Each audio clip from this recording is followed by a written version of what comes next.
Hello, everybody. The football experience is back, and we are finally looking forward to some club football. But before we get into that, Caleb, you wanted to do a little wrap up of the World Cup. You had some topics in mind that you wanted to just quickly go over. We'll get some closing thoughts, some closing arguments, I guess. Because I guess some things did come to light in some would you say negative things, or things that like sort of annoyed us, and like in the day or two post World Cup. But like you want to start on that? we'll go over everything that you had in mind, and then we'll obviously chuck that in there as well.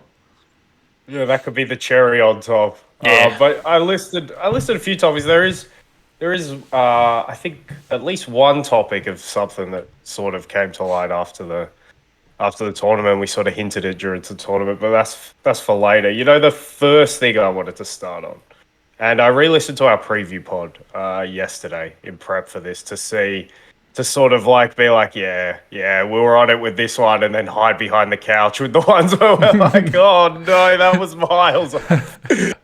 We were so down on England going into the tournament. But the conversation we had on that pod was firstly about, I think we ordered it talking about the throne and then talking about Messi and Ronaldo and what they were trying to achieve. And I just thought it was pretty spectacular, actually, the way this World Cup panned out in terms of the bigger picture stuff with, as we've already discussed, Messi. And we'll probably touch on, we'll go into this one first, we'll do it the other way around. But Messi, for us, I think we decided, or for me personally, objectively, becoming, I don't know, the best player of all time. I don't know if it can be disputed at this point. So I think I agreed with that, you there. But I just yeah, I threw in the more of the eye test. I threw like because that's obviously a subjective thing. Subjectively, you can go within reason. Probably like 10 players or so. I was looking at lists actually on, I don't know, Facebook or Instagram. So one of those stupid. It was actually 442's list of the best players of all time, and I think they had George Best in at 7, and I'm just like, no. I feel like you needed to see him to be able to rate him. I get it. That's a subjective, but I think when you're making lists of all time's greats, you've got the objective has to outweigh the subjective, and like what teams were you a big part of? What did you accomplish in the game?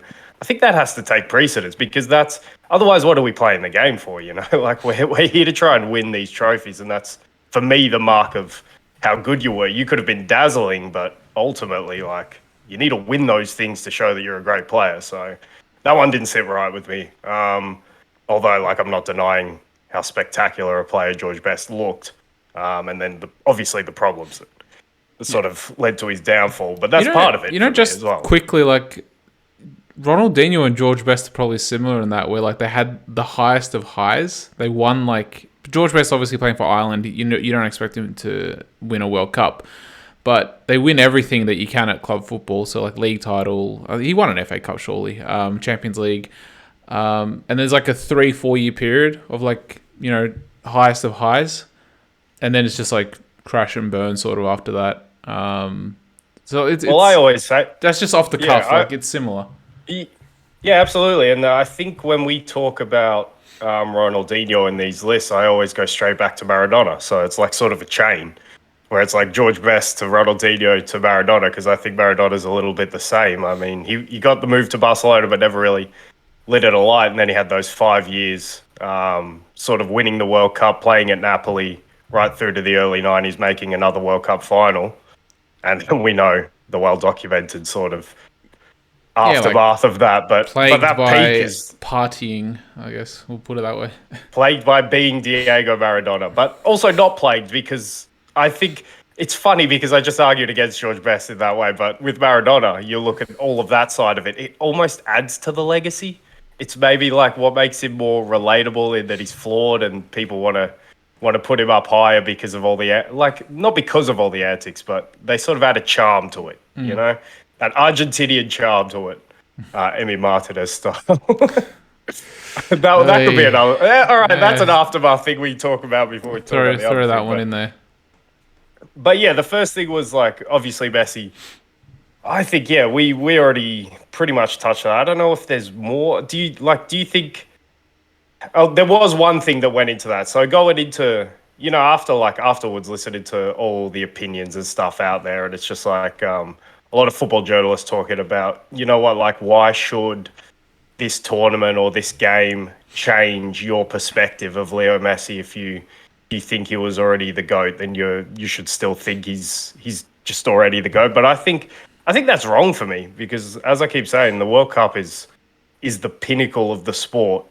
And I think to get a World Cup, I mean, really, for me, anyone I have in the top echelon of all time greats has to have a World Cup. I know it's unfair because, like we pointed out with the George Best argument, you can't determine which country you're born in and you're going to play for. Well, nowadays you can nearly determine who you're going to play for if you Yeah. look at, how we're moving across the world and stuff. But yeah, like you back then, obviously you couldn't, and even now you're still limited. So it might be unfair, but like to be the GOAT, you have to have a World Cup title. So I just thought that was like a little thing that I think was wrong. I think it was overstated to think that Messi was already the GOAT going into this. I think I wouldn't have put him as the best. He would have been flirting with the top tier, maybe in it just for the accomplishments at club level, but still, I still don't like how he hasn't translated his club success from Barcelona to any other club.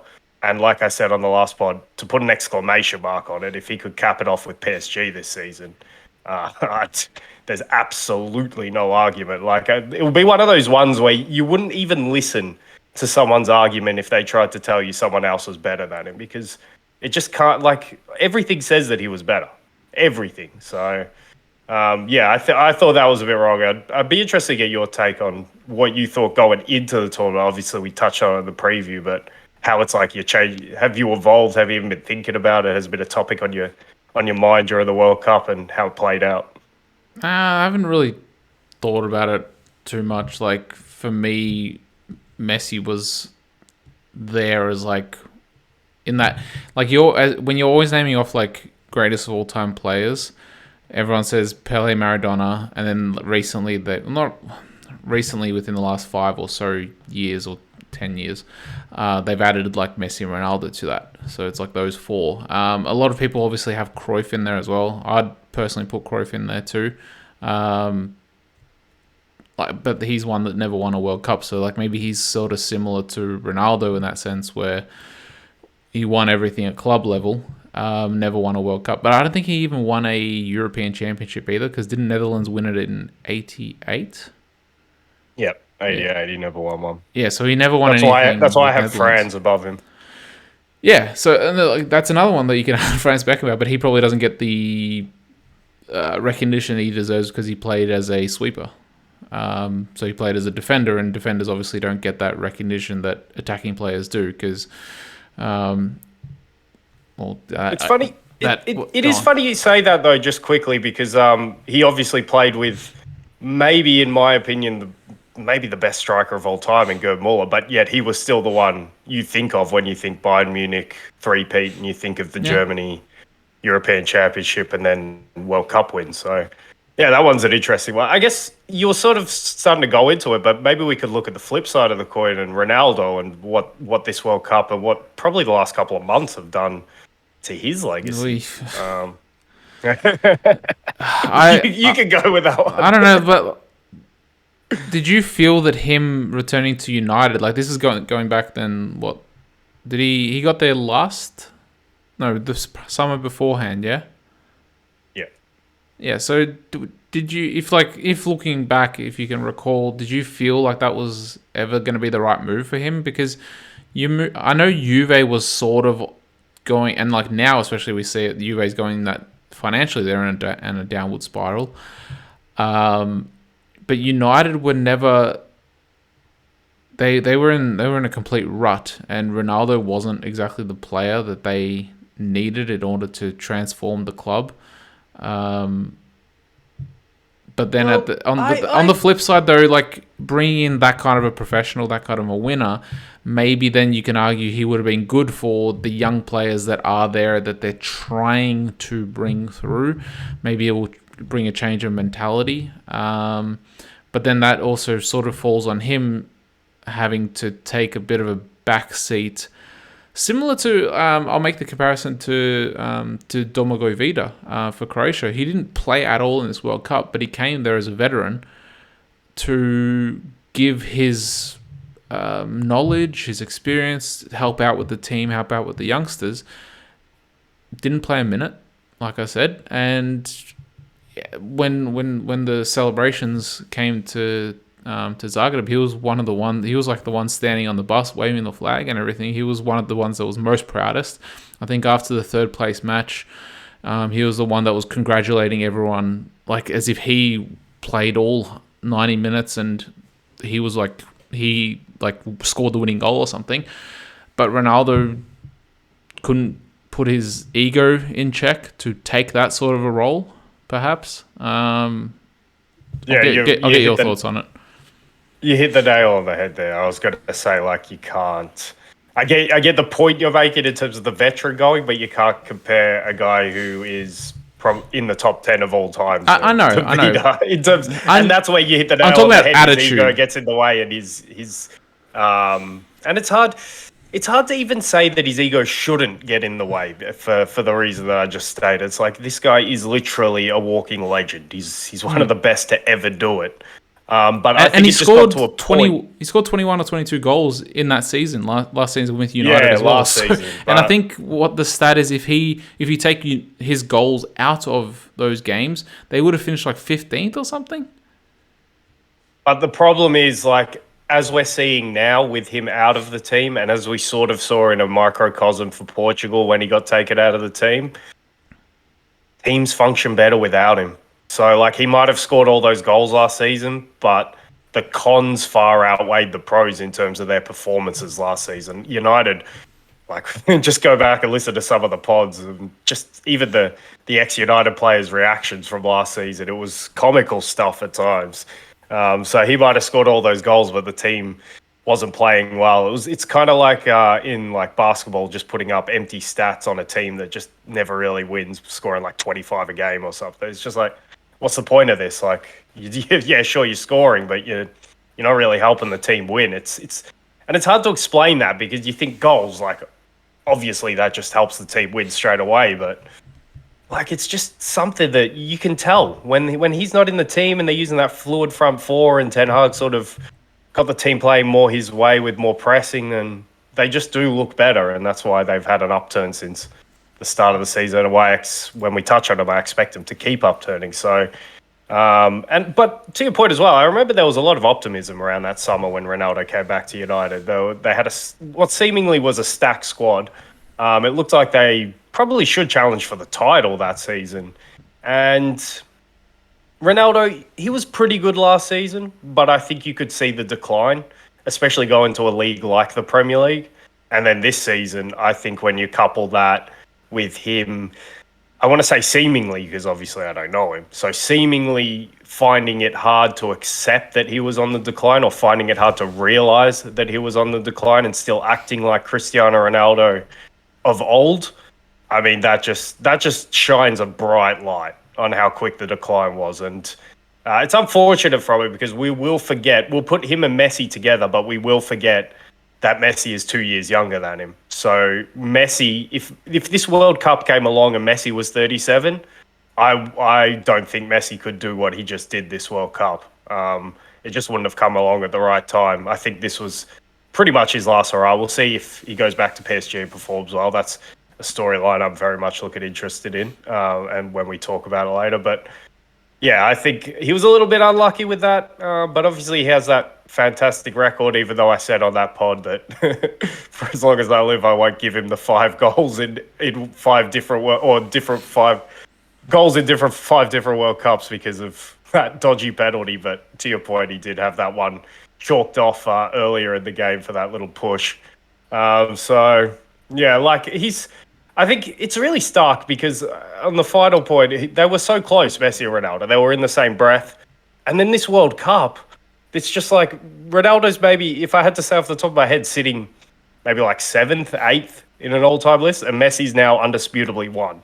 So they've just gone. They've like the gap has just been so stark, and that was my point on people saying he didn't need to win a World Cup to be the greatest ever in terms of Messi or Ronaldo. I mean, if Ronaldo had a big part, you do for me. You need to win a World Cup. Yeah. I'm sorry. Do you look? This is probably a better question asked to Matthias's dad because he probably watched every single game of the '86 World Cup of Argentina. But would you say that this was a better performance by Messi than Maradona's performance in '86? Like, have you gone back and watched the games? Because like I haven't, but if you I've watched a few games. I've watched most of the knockout stage games. Stats wise, it's better, but he did put in some pretty good performances as well. But like I said, I haven't watched the games of 90 minutes. If you have, then you're probably a better voice to talk on that. Honestly, like it just continues to add to why it's now undisputed, because I think it's perfectly reasonable. I think you could maybe have an argument, but even then, I still don't think it's an argument. I think Messi was just objectively better than what I've seen of Maradona in '86. Maradona, look, the difference is Maradona was in his pomp. He was in his prime in '86. It was like if we were watching Messi in 2014 have probably this kind of tournament. It would have been like that. Maradona was just doing it was sort of like a mixture of Mbappe and Messi, what Maradona was doing, because he started the speed and the acceleration to just kill people, evident in the greatest goal of all time, obviously. But this Messi was more cerebral. He couldn't do that, as shown by him turning Guardiola inside out. But he still produces a moment like that, which is not on par with Maradona's goal, but not too far off it. Against, as well, as I keep saying, the best defender in that tournament. So, yeah, I mean, objectively, you could look at it and just say Messi's tournament was better. He was arguably as good, if not a better creator, and a goal scorer, but obviously a lot of penalties for Messi. So if you wanted to argue that, we could argue that. And Maradona scored an overshadowed goal for Maradona. I think it was against Belgium in the semi-final. And he scored a slaloming run and slotted into the corner. It was a fantastic goal as well, and that one gets overlooked. And I think the assist for the winner in the final as well was a fantastic pass. So, look, you could definitely put this Messi performance on par. And to say that with, in terms of the greatest single-handed dragging of a team performance we had seen, to be able to say that about this World Cup, I mean, there's no holes you can pick at it. He was the main man, undoubtedly. His team absolutely needed him. And he scored all those goals and had all those assists. And he scored the goals in the big games and the goals to take him through. I mean, you look even at the Mexico goal when the team was on the brink, they needed to win that game. And it's not the cleanest finish, but it's a finish in a game he was pretty anonymous in, but he pops up with the moment. It's truly incredible. It's a little bit, I'd say I'm a little bit saddened because I like the debate, but when it's this cut and dry, I mean, you can't argue it. So Messi absolutely properly rated. Yeah. If you look at it in those terms, and fantastic how it played out that way. And I guess, do you have anything more to add to that? No, I just feel like it's like you said, it feels like it's just over, the debate. Yeah, it's over, isn't it? The other thing that you could, but like even then, like comparing him to, for instance, like Pele won 3 World Cups. I know that I think you've said, and a lot of other people say. Here's the little point. Here's the little point, because this is something that has been overrated throughout the whole tournament. When talking about Mbappe, and that's where the next point goes, but I'll let you finish. But in talking about Mbappe, it's like he could win 2 World Cups, and only Pele has done that. No one ever mentions that Pele only played 1 full game of that 1962 triumph. That is how good that Brazil team was, that they could win that tournament without Pele. He scored 1 goal. That was the one he was injured. Yeah, and he got injured, I think a thigh strain in the second game, and they played the rest of the tournament without him. So when we say Pele won 2, yeah, technically he won 2, but like that Brazil team was so good, he wasn't even a part of it for the main parts, and they won the World Cup anyway. So yeah, that's my little rant over about that. We need to correct ourselves on that. That's what I was going to add, like, before you cut me off rudely. I needed to do my impassioned rant. No, I was going to say, like, you've mentioned that in one of the World Cups, like he played one game, he got injured, so he wasn't the main man. Whereas in 58, would you say he was the main man? Nah, He he wasn't, wasn't. but he was like, It was the midfielder Didi. Didi was but he was fantastic. like, That one. He what? won the. Would you say that he was probably like Ronaldinho in that one, where like Ronaldinho was the main man behind Ronaldo and Rivaldo? Yeah, you could go that. I mean, Vava was fantastic up front as well, and And Garincha Garrincha obviously there, wins yeah. wins the Golden Ball in '62. Didi, these are retrospective Golden Balls. Didi wins it in '58. But I would compare Pele, and this is why it was so easy, and this is why people wanted to do it. I would compare Pele to Mbappe last World Cup. The young, like he was 17 at the time, and he scores six. I think it was 6 goals in the knockout stages of that tournament. So, and Mbappe obviously scores 3 in 2018 and 2 against Argentina, 1 in the final. So that's where it's easy to draw those conclusions. But we got to remember, Mbappe this World Cup scores 8 goals and leads France to the final, and the second player. Wait, I'll let you finish before we go to the second point. I can't. Well, it was just basically like, yeah, like touching onto your one, like where it's crappy that the debate's pretty much over. But then, as I was gonna say, like Pele is maybe the only one where you can still possibly make an argument because he won 3 World Cups, but he never played in Europe. So that's but he won so much in Brazil when I guess Brazilian football or South American football was actually probably more competitive than European football because it was in its infancy. So, like Pele as well Yeah. for the myth because he was around the time, I guess, of Ali and all these modern day superstars. The first batch of them. He was the first modern day superstar in football. And obviously, I think that's a little bit detrimental because when you go and look back on his records and stuff, you see only 2 Libertadores. But I think what mainly happened with Pele, the second half of his career, he got so big that it became a circus. And obviously, Santos went around traveling around the world playing friendly games everywhere to showcase his talent. And that's where he claims his 1,000 goals from or whatever in these unofficial matches. But I mean, if that hadn't become a thing and he could still put his head down and focus on his club football, who knows what he would have accomplished in, to your point, a very competitive South American footballing landscape at the time where players were staying in their home nations for longer. So, imagine yeah, I think. he moved to Real Madrid because didn't Real Madrid Oh, they signed Di Stefano from because he was in Argentina, right? I think so, yeah. So And then imagine get him over. imagine Pele comes over is part of that quintuple's 5, yeah. Yeah, the first one. Yeah, like imagine he then wins 5 Champions Leagues. He wins 3 World Well, Cups. he wouldn't get the first. He wouldn't get the first 3 or so because if he was 17 and 58, Real Madrid had already won. I think 3 by then. But who knows? Maybe the run would have continued with him in the team. it would have, Maybe exactly. maybe they win 10 in a row. Because obviously Puskás comes later with Di Stefano, so Pele and Puskás up front. Yeah, like imagine he makes the move to Real Madrid. I'm not sure if it would be interesting to see if there's any stories in regards to whether that was ever like rumored or possibly in the works, and like maybe why it didn't go through or not. Because he did move to the US, to New York, when he was like 30 or something, or in his mid to late 30s. Because didn't he play? He played with Cruyff and George Best, or did George Best go to LA? George Best went to LA, I think. He played with Franz, I think. Yeah, France, Cruyff, yeah. and Pele all played together in New York. Bloody hell. That's fun. Yeah, bloody hell, imagine that. Yeah, so I think maybe Pele because he still has the 2 World Cups and 70. Obviously, he was 3. the best. Yeah, 3. Sorry, technically 3.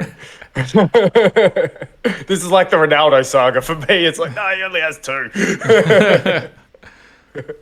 But yeah, and I think perfectly segueing to the question that we had on the other side of the throne and the current day throne, because we threw out the Messi and Ronaldo there.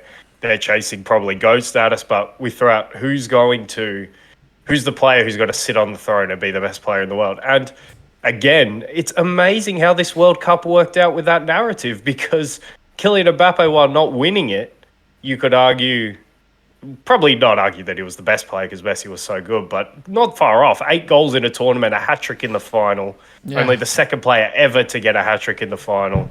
And Ali McCoy, I heard that Ali McCoy's on commentary over in the UK. Obviously, Ali McCoy is Scottish. Said that it was the first hat trick in a final where all three goals had crossed the line. Had a good chuckle at that one. Yeah, but yeah, so it was amazing how it worked out that yes, Messi ascended to his GOAT status and he's top of the legends list, but Mbappe also planted himself right on the throne for me and said, I'm the best player right now. I can do it on this big stage. I already have 12 goals in World Cup finals tournaments. 12 goals out of 2. He's 24 now. But by the time that World Cup finished, he was 23. And he has 12 goals in World Cup final tournaments. He's only 4 off the record. It's just incredible. And we asked those questions of over-unders, whether he'd make another World Cup final and how many World Cup goals he'd score. I mean, with considering how stacked that French team is and how they're bringing through the new generation as well and how good that looks as well, this guy could break some World Cup record books, that's for sure. Maybe they could get... I don't know. We've got more questions on France, so we'll leave them. But yeah, the question of the throne, I thought it was amazing how it worked out and how, for me, Mbappe now is at least for a little bit, undisputably best player of the world. But that could change in the second half of the season, to be fair as well. Mbappe or Messi? Nah, Messi's not the best player in the world for me. No? Messi, like I say, Messi's quest was for something greater. And the World Cup is only 7 games. That's all he needed to do. I know he was pretty good at PSG for the first half of the season, but that's Ligue 1 and that's PSG. And I know Mbappe plays at PSG as well, but it's just like I'm looking more current and the future. And when I look at Mbappe, I just think this guy can like do it week on week on week in the club environment. He's young enough to just keep going. Whereas I look at Messi, he has to pick his moments, and you see that in his game. So I think Messi timed it perfectly, got everything right for this tournament. But I don't see him as the best player in the world right now. I think that goes to Mbappe.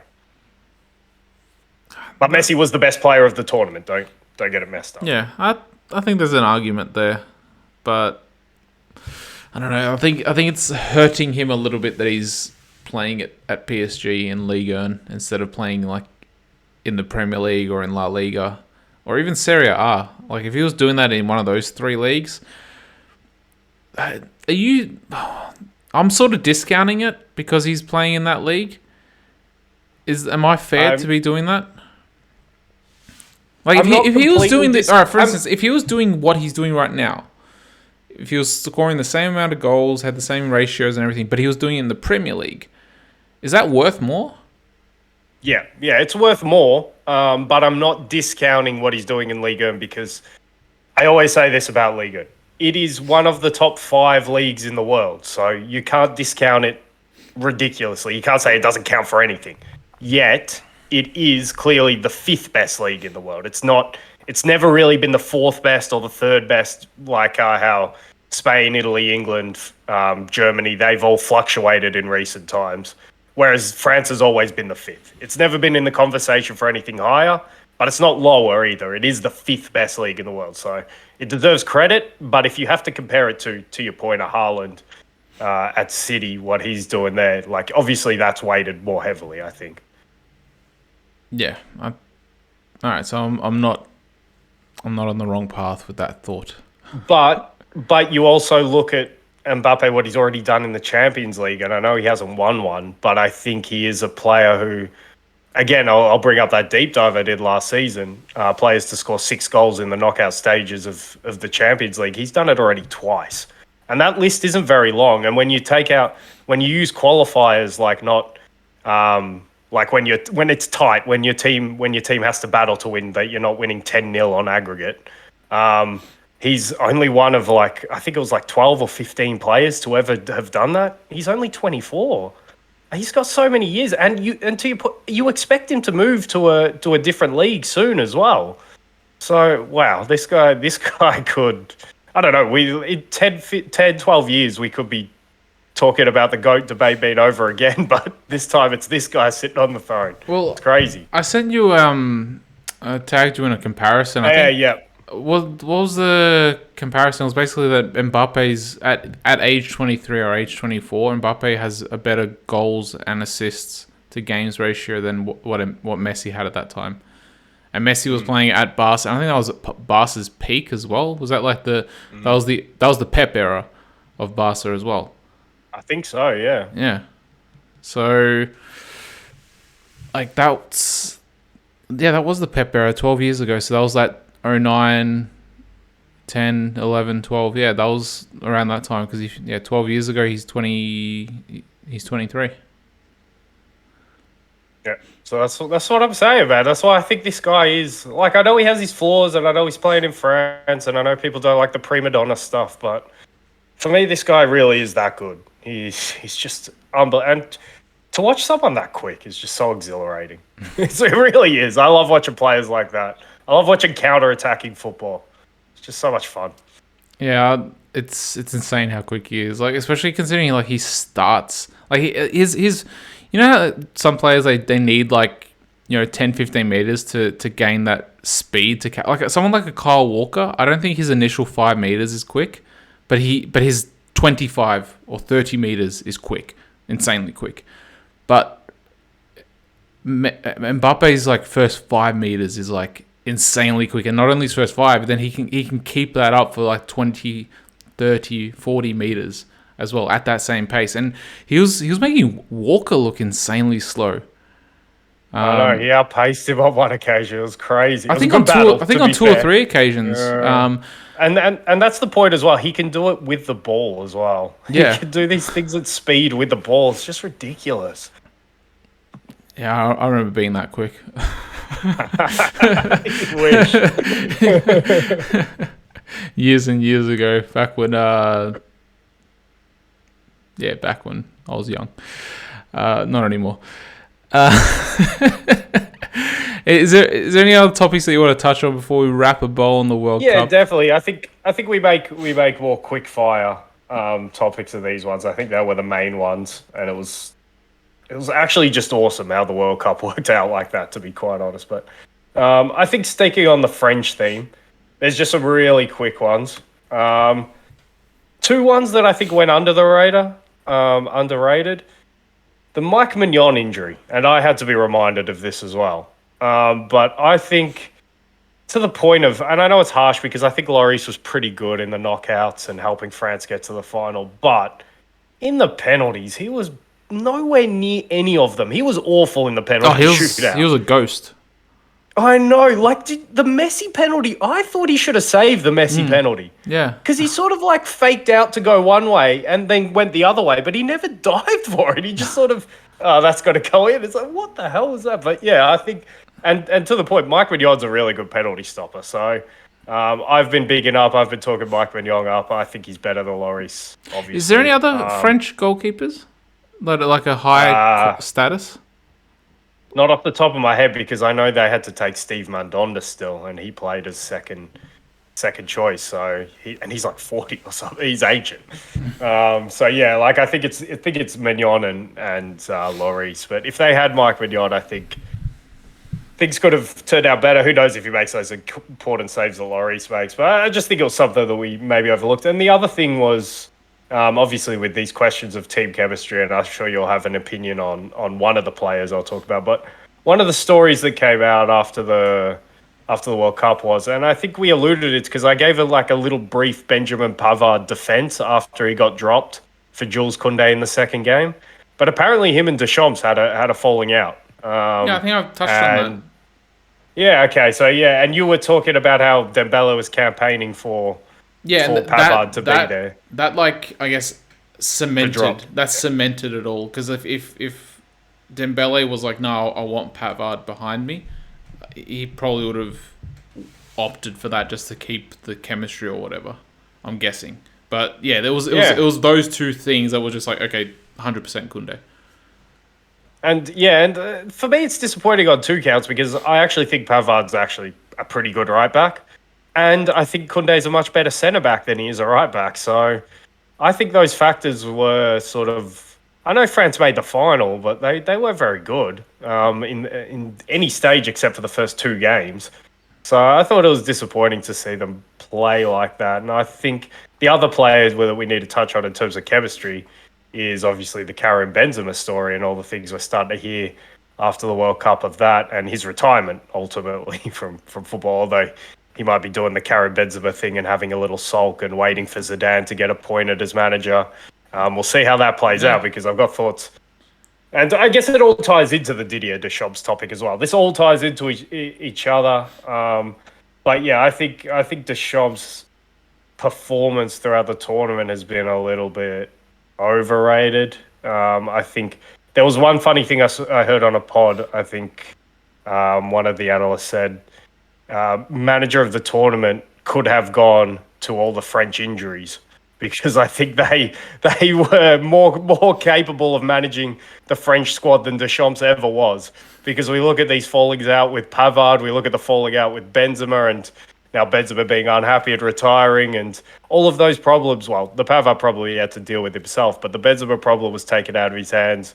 Problems of who to start in the game was taken out of his hand, and he just had to sort of like put the ship on cruise control and cruise to the final.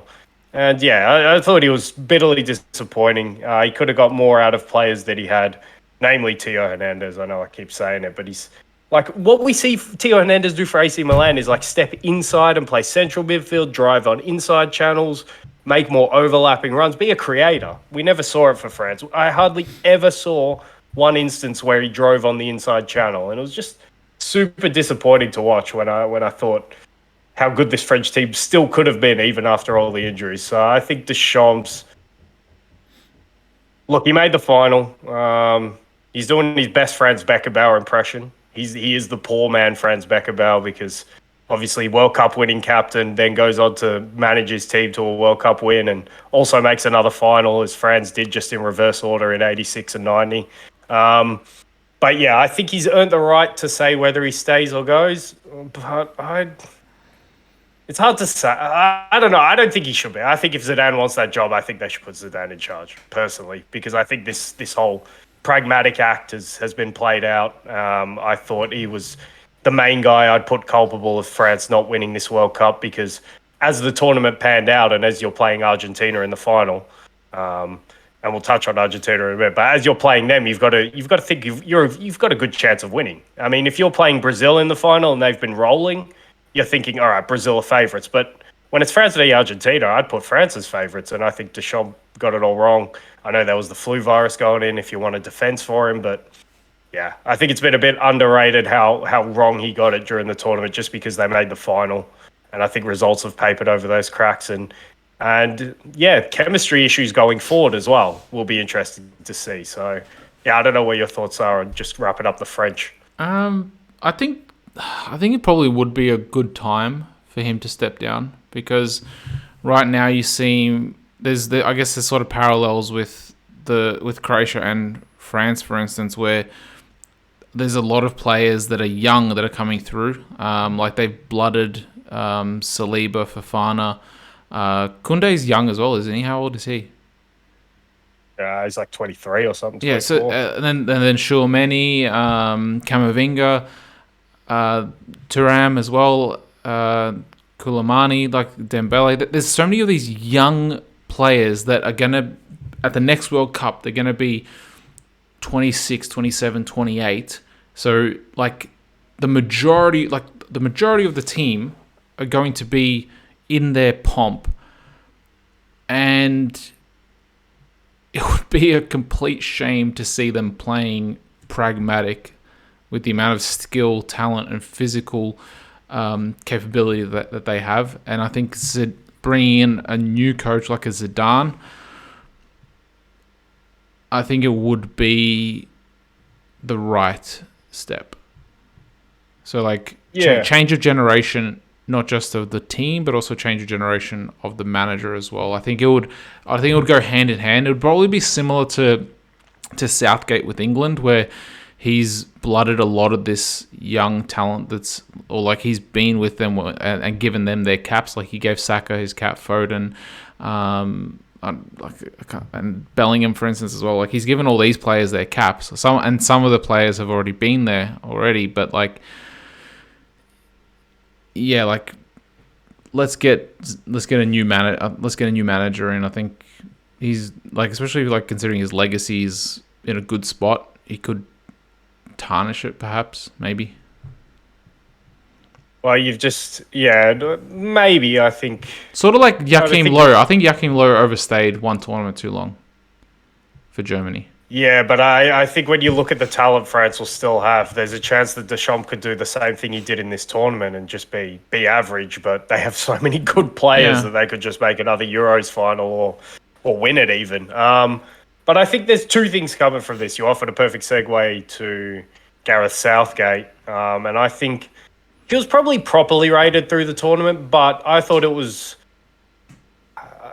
remarkable might not be the right word, but just the way that they looked. And this goes for, on the flip side, this goes for Deschamps as well, and I'll give him a bit of credit for this. But remember going into the tournament, we thought both these teams would play a 3-4-3, some variation of that, two central midfielders, three at the back, and playing the way they've been playing for probably the last 2 years, both the teams. And they weren't looking convincing in the Nations League doing it, either of these teams. And we were thinking, well, and obviously France started having all the injuries, and it was just like, well, the mood is dampened around France. Can they go on and win it now? And England, it was just like, they look so stale. They were almost in the Belgium mold at one point. So I think for Southgate and I really think this happened. I don't know if it happened with Deschamps. I think maybe it sort of fell into place, like I keep saying, a little bit for him. But with Southgate, I think he actually probably listened to a lot of the criticism that was out there. And for him to go into the tournament and never change as well, and go in with a back four, three in midfield so that he could release Jude Bellingham more, and putting Bukayo Saka in the team, who made our team of the tournament, who I thought was fantastic. I thought Southgate deserves massive credit for the way he was able to, I guess, swallow his pride and maybe swallow his ego. And one thing I'd say about Gareth Saka, he doesn't give me the impression of a guy who has an immensely big ego as an international manager. I think that's why I get the impression he did listen to the criticism. To go in to change everything because it wasn't working and to change it for the better, I think he deserves credit. I think he's staying on till the Euros, I believe, at least. Yeah. So I think that's the right call. And if he can continue to progress. And the second question is, out of all of this is, and we'll do it now because we're talking about these two teams, but let's get our early predictions and our early recommendations in for 2026, maybe the top 5 who we think are the contenders for that, because I think if we do it, these two nations, France and England, would probably have to be 1 and 2 in some order going into 2026. I need to see. Brazil will be up there as well. The thing with England is you're losing Walker. You're most likely losing Kane. Or at least Kane's going to be aging. He's going to be, 33 or 34? Maguire's not going to be there. You'd hope Maguire's not going to be there. But there's a lot of players that are going to be on the wrong side of 30. And not just 31. But 33, 34, potentially 35 as well. There's also a lot of players who will be peaking, though. And that's why I say. Yeah, but the thing is, all right, so who replaces early? All right, so let's just quickly go over it. So we saw it this tournament. He's stuck with Maguire, but the question, and a lot of people are like, oh, why are you sticking with Maguire? Maguire hasn't played and stuff. But who replaces Maguire? So that's the other question. Is there any centre backs that are coming through that are going to replace him? There should be. Yeah, for the next tournament, 100% there should be, because he's going to be, 32, 33, I'm guessing. Walker's going to be old. Kane's going to be old. Henderson's not going to be there anymore, but I guess you got Rice and Bellingham. I think Grealish is going to be 30. I know he was sort of in and out of the starting 11. Luke Shaw is going to be 30, 31, I'm guessing. I think he's 27, They're good ages, though. I think that I don't know. I just feel for instance, for a World Cup as well. Yeah, but when I just went over the France squad a minute ago, at the next World Cup, Mbappe is going to be 28. Dembele is going to be 28 as well, 27, 28. Camavinga and Tchouaméni are going to be 24, 23, 24. I think 26-ish for sure, many. But Camavinga, yeah, 23, 24. Yeah. Kunde, he's going to be 27, 28. Theo Hernandez is going to be 28, 29. Saliba is going to be 24. Fafana as well is going to be 24, 25. So, like, a lot of these players are going to be between 24 and 29, whereas England, a lot of half the team is going to be 31 to 34 years old if they're still playing for England. Whereas the other half are going to be 26, 27. Like Saka's going to be 26. Yeah. He's going to be so good at that age. And I think you've convinced me because of the deficiencies at the key positions of centre back and striker for England, or potential. We don't know what Harry Kane will come in like. Then he could still be playing at a high level. It could be his last hurrah. I don't know. I don't think he'll be. Well, playing. because he's evolved his game though. Like he might not be the goal scorer, but he'll still get penalty opportunities and stuff. All right, so he'll still keep banging. Who plays? Do you reckon they'll play with a focal striker then? If Kane, for instance, drops back into a 10? Oh well, that's something I can't predict yet. It will just depend who they've got available, what kind of chemistry they've built at the time. I'm just looking at purely players and player profiles. There's for me. England seems there's too many uncertainties. Like this team that played now at this World Cup, this will be pretty much the same team that plays at the next Euros. I believe it's going to be exactly the same team. I reckon. Yeah. Maybe Maguire's dropped for another centre back. I don't know who, but he's probably the only one that's dropped. But I just said, like, for France, you already know who. If so long as there's no injuries, everyone stays on the trajectory that we expect them to stay on in terms of development. You already know who their starting 11 is going to be. Whereas for England, you don't know half of the starting 11. Yeah, and I think it's interesting. I think Tomori will hold a big key in his development over the next 2-4 years for the Euros and the World Cup, because he is quite young and obviously playing at a very high level, already a Serie A champion, big part of that AC Milan team. So kind of weird that he didn't get a call up, and Smalling. But even Tammy Abraham as well, because didn't he score like 20 goals last Tammy season? Abraham's been awful the first half of the season, really bad. I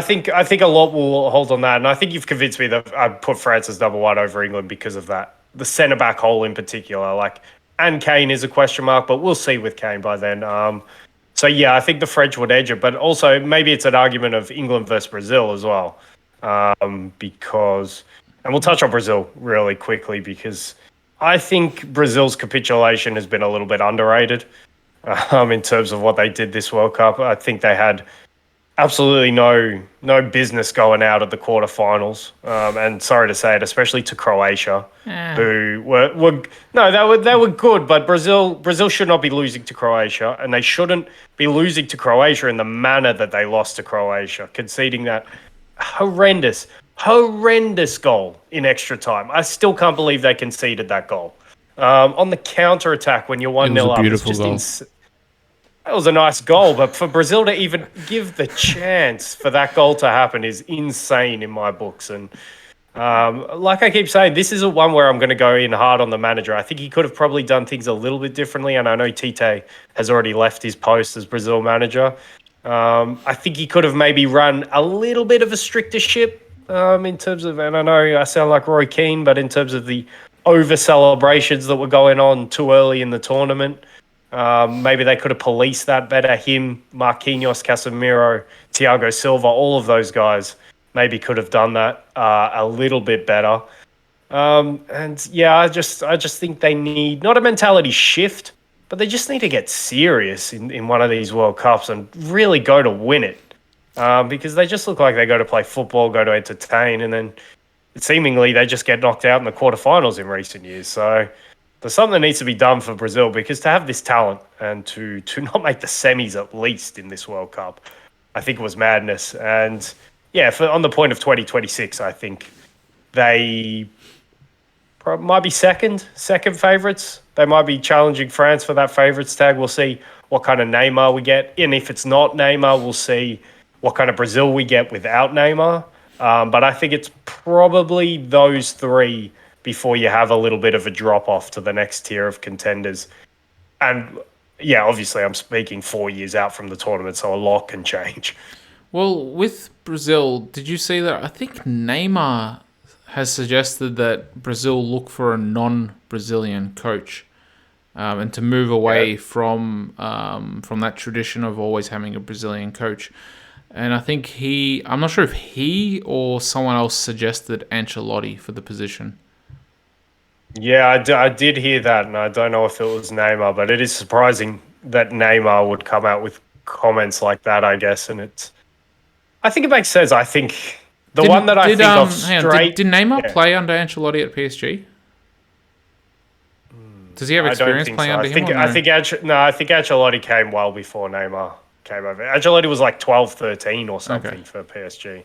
Um, but yeah, the one that my mind goes to straight away, and if I would say this is an impossibility for 2026, Can I take a guess? but it's got to be, yeah, go on. Tuchel? No, it's got Oh. to nah. Tuchel and the Brazilians, man. Nah, they would clash like hell. They don't That want wouldn't work they don't for want a German me. at the helm. No. Especially after 2014 in Yeah. the semi-final.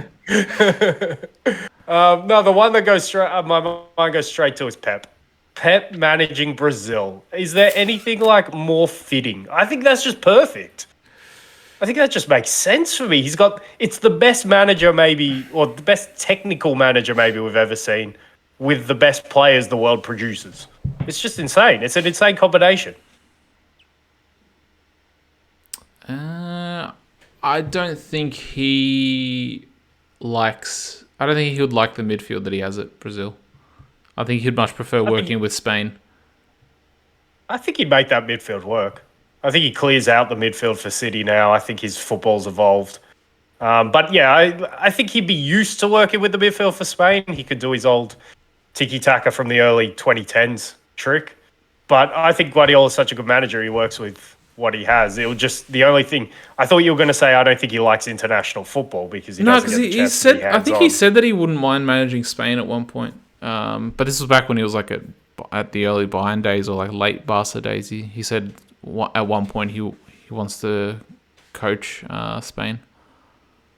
Yeah, and I think that one makes sense. But I think the way Guardiola's evolved, especially at Manchester City, and playing much more vertical football with Man City, and like I said, oftentimes clearing out the midfield and playing with Bernardo Silva and Kevin De Bruyne as your two midfielders next to Rodri. I think Brazil can definitely do that, and I think he has more than enough to work with. And I think if Pep got the Brazil job, I think it'd be game over for 2026 personally. If he could bring in that tactical sort of discipline somewhat to a Brazil side. Oof. Just quickly, since you mentioned Pep, what international team would Klopp suit? See if we're on the same wavelength, because I already have one that immediately springs to mind. I think England. I was gonna say France. Yeah, I was thinking France as well. Very physical France, but Yeah. it doesn't suit it because Mbappe plays there, and Mbappe doesn't want to run. Yeah, that's the only problem. Klopp can't have that. He's the one player that wouldn't suit the way that Klopp wants to play. But then it's also weird because Mbappe was linked to Liverpool at one point. And like Klopp has said that he would love to have him in the team. In our dreams, but that would be awesome. And I know Marty and I had a little argument about whether we'd want him at Liverpool. But Klopp has said that he wants him at Liverpool, right? Like that he would love to have him. Of course, I think any manager would. But yeah, that would be interesting just for that dynamic of how Klopp works with the player. Like that. You know, another sneaky one who we didn't see at this World Cup, but Klopp might be a good shout for Italy. I know Mancini's a good manager for Italy, so I'm not saying he should be replaced. But I think that doggedness that the Italians could show, and now in recent years, Italy have tried to like evolve their game a little bit. I think maybe those Italian players suit a Klopp team pretty well. Yeah, I suppose. And also Italy. How high up the list would Italy be for 2026 contenders? Because actually, they are reigning European champions. They are a very good side. Yeah, we didn't get to see them. Unfortunate of not. Yeah, we didn't get to see them at this tournament. If I saw them at this tournament, I'll be able to give a prediction, but I can't throw. I don't know where to put them. Yeah, I'd put them probably just outside my top five. I think my top five would be rounded out. It'd be France, Brazil, England, Argentina, number four. I know this is Messi-less, but I think they've got a lot of good young players there. And I think the thing with Argentina into 2026, and we'll do a little touch on Argentina and how it's no surprise. I think it was underrated how good they were as a team this tournament. To be quite honest, I think they have good players in Alexis McAllister, can fit into any system. Enzo Fernandez, I've been talking about him. The centre backs, even I don't think Christian Romero is very old. Lissandro Martinez is mid-20s. I know Otamendi probably won't be there by that time, but Juan Foyth is coming through who can play as a centre back. The fullbacks, they'll be interesting to see if and when they need to regenerate them. But Julian Alvarez is young. Lautaro Martinez is only mid-20s as well. So they're only really going to miss Messi. Only really. But I think Argentina will be in a position by 2026 where they won't be one of the favourites, but they'll be solid enough. Maybe a la Croatia in recent two tournaments. They'll be solid enough that they could go deep. And then obviously if you're solid, you give yourself a chance to win in one-off matches when an opposition team doesn't bring their game like Brazil against Croatia. So yeah, I would put them as fourth. Their ceiling isn't as high as the first three that we mentioned, but their basement isn't very low either. They're a low variance team, and I think Argentina will be there or thereabouts come 2026. Do you think Modric goes to the World Cup as a four? He'll be a 40-year-old because his birthday's in September. I'm not putting anything past that guy. I'm not either. Said before, it seems like he's getting better. So, like, why? Who are we to say he's not going to the You know what? World Cup? I think even if he doesn't go as a player, I think he'll be part of the coaching staff, especially if Darlich is still there.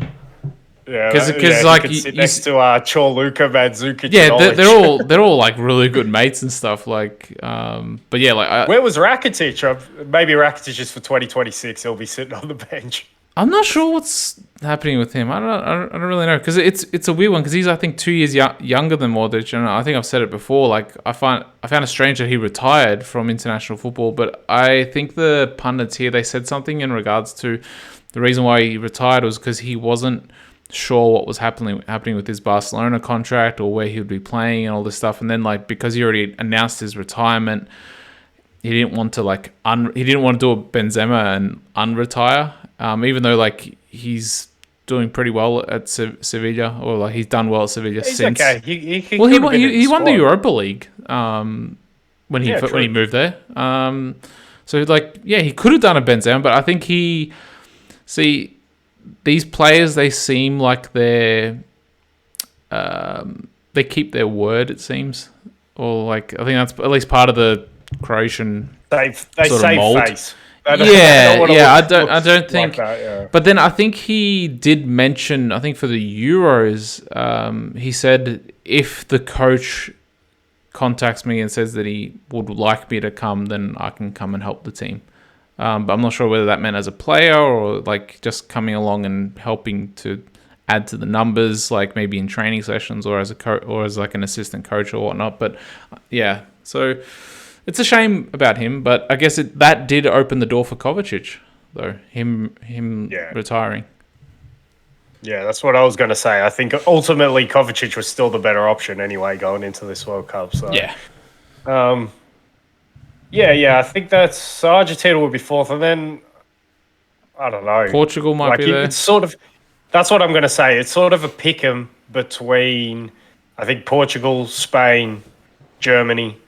Germany. I think that's Germany. But what I will say, and this is another storyline, which I thought was completely overstated, was I thought Germany got a raw end of the stick because they went out in the group stage, but ultimately Spain were no better than Germany. And Spain, they got a little bit of criticism for losing to Morocco, but now we look back on it and think, Morocco, they were great. And also, I think the Morocco story, while it was fantastic, was a little bit overrated. I think the performances of the coach were a little bit overrated. He did very well. He brought something really energetic, something really good to watch. But, the amount of praise was just a little bit too much. And then, obviously, his vindicative sort of comments about Man City would never hire a coach. Clubs like Man City would never hire a coach like me. I'm like, come on, man. Well, they won't now. Pep Guardiola. Let's relax, man. But look, I'm not taking the accomplishment away. That I thought they deserved to be semi-finalists. I thought they were good value to be there. But I just think a little bit overrated. Even like the praise of players like Amrabat throughout the tournament. Amrabat was really good. He's had a decent season at Fiorentina, but like let's settle down on all the transfer talk. I want to see him for another half season at Fiorentina and see how he goes, because 6 or 7 games or whatever it is, I don't think is enough to judge a player. He did really well, but ultimately he didn't even make our teams of the tournament. People think we're wrong for that, but like I thought he was good. He wasn't. He was very good. There was good options to put in that midfield, so I don't want to diminish a bit. Just a bit overrated. But anyway, my point is, Spain they don't get any stick because it was Morocco, and now we look back at Morocco, a really good team who had every right to beat Spain. But ultimately, I think Spain or Germany should still be beating Morocco, and I think both were as bad as each other. But Germany just get the raw end of the bargain there because they missed out on qualifying, while Spain luckily get through the group. So, yeah, I thought that was a bit overrated, the difference between how we reported those two teams. Yeah, but I still, it's difficult because like Spain and Germany both lost to Japan, same scoreline as well, and what ultimately knocked Germany out was like Spain absolutely smashing Costa Rica on the opening day, and then obviously Costa Rica is going to shut up shop after that, which I've spoken about numerous times. Like I hate it when Arsenal is going up against a mid-table or lower-table team after they've just been smashed 4 or 5-0, because the following week it's a coin flip between them shutting up shop and not conceding any, or the floodgates still being open, and you don't know what you're going to get. And obviously, yeah, they conceded 4 goals, but they still scored 2 goals against Germany. And at one point, Costa Rica were going through. Yeah, I know, that was crazy. that was one of the moments of the tournament. It was like 5 minutes of play. Yeah, it was madness. It's like, oh no, Germany and Spain are going out. I thought it would have been justice, to be fair, because if one was going out, I thought they both deserved to go out. Yeah, as a neutral, I've found it a little bit funny.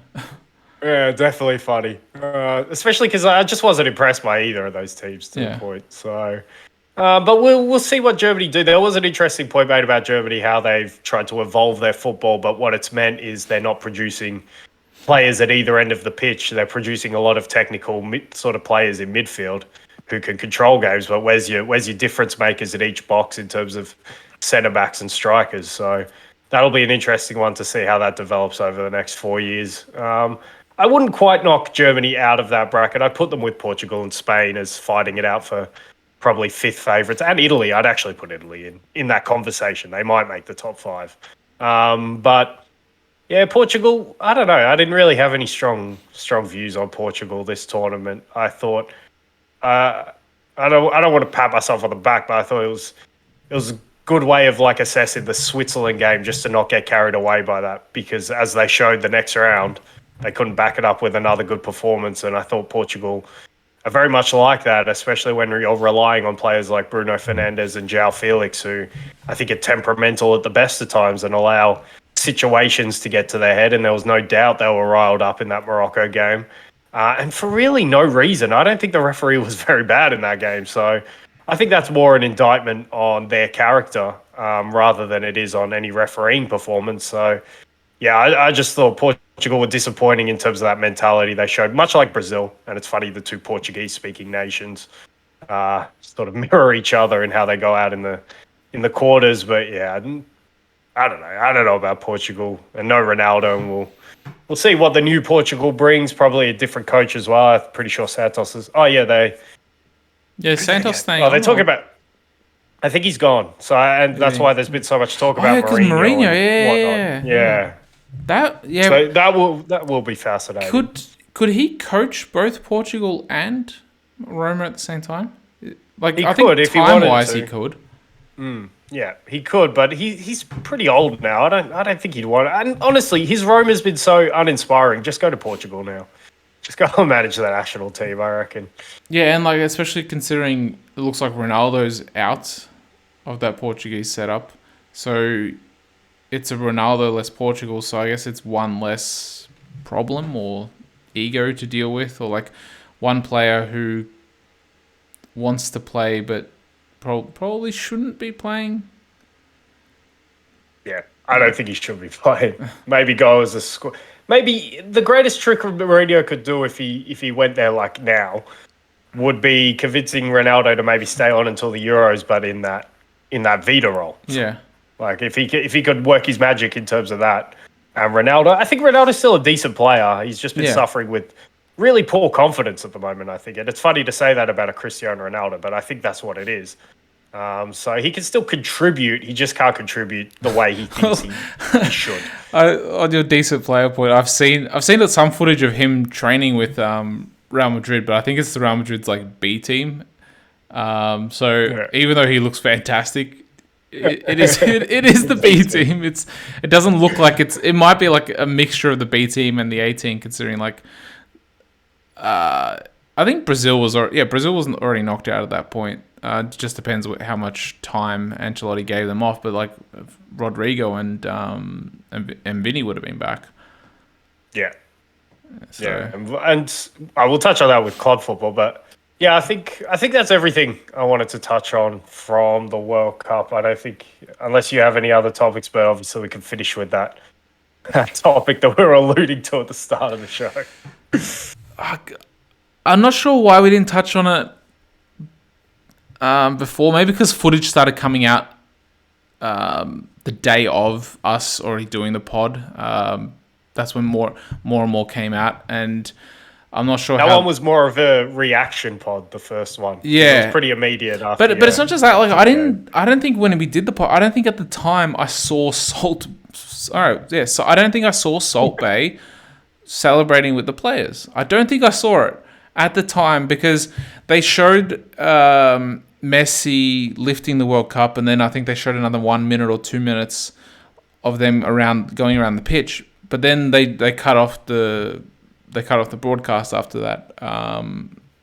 So it was only like the day after, and because we did it morning my time, I didn't go through my news feed and all that stuff, so I didn't see it all.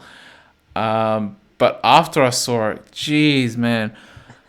Oh, like I thought putting and also the robe that Messi was putting, it's called a bisht. Bisht. It's like a traditional formal robe, apparently. So I think we speculated at the time like it's most likely their traditional sort of thing to do that, but it still didn't suit the occasion. Yeah. But yeah, like, dude, all right. Even if Salt Bay was, I thought Salt Bay was like Argentinian, and then my girlfriend was like, no, he's Turkish. Even if he was Argentinian, unless he's the personal team chef, I don't even know if I could stomach it then. If he's the personal team chef, I know.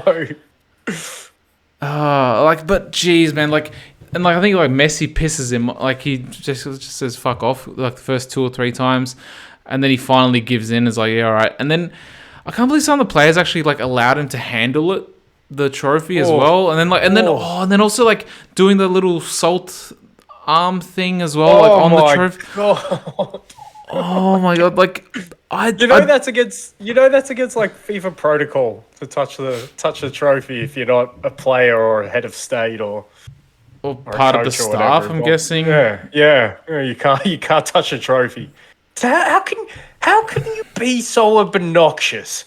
How can you be so fucking obnoxious to A, go and annoy Leo Messi and several players, and B, to think you have the right to touch the World Cup trophy? What the fuck, man? It's just ridiculous. Oh my god. You know that guy what, should never be allowed into another football event. You know what? That's it. No more. Apparently, like the FIFA president dined at his restaurant and his good they're mates. Good mates apparently. Yeah, so dude, that guy should lose his job. Like he should no longer be prez. Like yeah, I agree, but he's unopposed. Put me there, man. Oh man, like you want to put a football purist on there and like actually someone with a brain instead of a bureaucrat, like, and make some actual good decisions revolving around football. Just put me or you on there. Seriously, like. I'm not going to talk myself up that much. No, but honestly, like some of these things, like you hear about, like these like changes that they want to do, like it's almost like they either have no brain and like things just won't work, or they have no respect for tradition as well. Like I know in some aspects football needs to evolve, and we've had some ideas in regards to. Like for instance, like we had the idea for the hockey style penalty shootout, but our idea wasn't to just, for instance, bring it into the our idea wouldn't be bring it into the World Cup straight off the bat, but bring back the Confederations Cup and do it for the Confederations Cup as a trial, see how it goes there.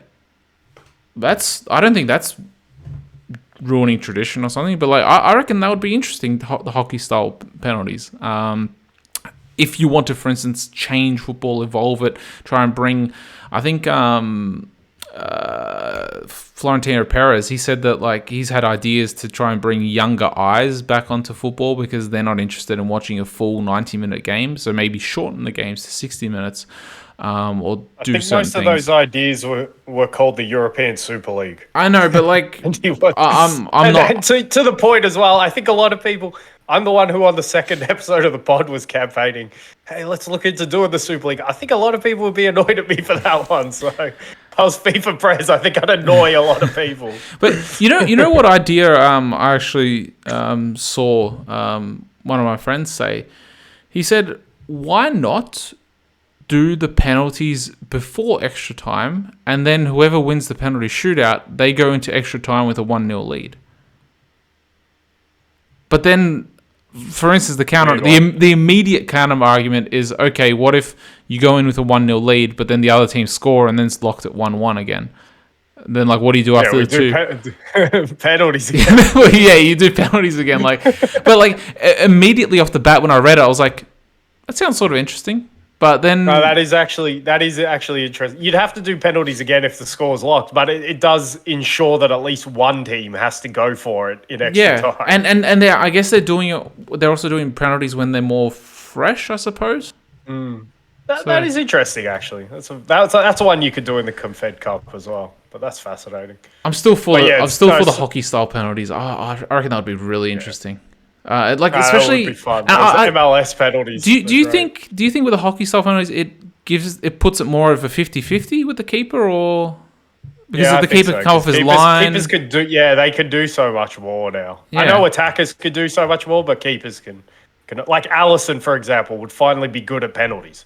Because he's not very good at normal penalties, but I think he'd be amazing at 1v1s. Yeah, like that would actually be pretty interesting, like, to see how players deal with it as well. Like, I don't know, you put like a 20-second timer on it, because I think in hockey there's a 15 or 20-second timer as well. Because like if you lose the ball, but then if you recover it, it's not over. Like it's over once you actually shoot and it goes out of play or whatever. Or so that would actually be. I'm for that. And also, what happened to the Confederations Cup? Was there one at Russia? There wasn't one in Russia either. And I don't think there was one in Brazil in 2013 because it's always held 1 year prior to the World Cup. So there wasn't one in Brazil either. I don't know, man. I thought you'd have to look into that. I can't remember when the last Confederations Cup was. I don't even know if there was one for the 2006 World Cup. I know the last one that I actually remember was 2001, and Brazil. I think Brazil won it. I think it was Brazil. I'd be tempted to say there's been a Confederations Cup each time, but we just don't watch it. I don't know. I don't think there was. There wasn't one for this one. But there was one in 2017. Oh, it was abolished in 2017. There you go. Oh, man. Bring that back. That was actually fun. That was a good tournament. I liked watching that as a kid. But you know what wasn't fun? Salt Bay on the pitch after the World Cup. That was not fun. What an idiot. What an idiot. But Another idiot, but I guess people might have liked this one. Emi Martinez for what he did with the All trophy. the Argentinians will like him, but as Thank you. everyone That's else, my point exactly. yeah, He did that for Argentina. He was just like, this is for all the people back home. They'll get a kick out of this. But the rest of the world, maybe not so much. I thought it was I didn't like it. I thought it was, but then I saw him do the exact same celebration when he won the Golden Glove for the Copa America as well. Yeah, that was the point as well. But But even so, I don't know. I'm torn. I didn't personally like it, but I like the fact that it was for Argentina. So I sort of like that fact, and I love the photo that came from it with the prince or whatever. the sheik like. Yeah, he's proving. It's just like, what the hell? No more Salt Bay at World Cups. That's what we have to say. Apparently, he's banned from the North American version of the Euro Championships. The Gold Cup. Yeah, good. Yeah, whatever. I think it's something like or the MLS version of the Champions League, something like that. Oh, okay. Yeah. Yeah, I think he's banned. What an idiot. Yeah, Salt Bay. Piss off. Fucking charging $1,000 for a steak and shit, and like I don't know if you know, like there's the channel Guga Foods, and he like it's shit, isn't it? dude, like yeah, he went there and like Guga does like amazing steaks apparently, like but they look amazing on video, but like you can do the exact same steak with the gold. I don't know who the fuck would eat gold, but like you can do the exact same steak with the gold flakes and stuff for like $100 or $200 instead of like $1,500 or whatever that he's charging. And it's like $1,500. Apparently, it's $1,500 or like upwards of. Can we take away the Bay status and replace that with like something not so complimentary? What a dickhead! Tosspot, Salt's tosspot, or dickhead, or wanker, or whatever. Like just. But you know I don't what? normally go in on these reactions as well, but oh man, to touch the World Cup trophy, it's egregious. Egregious.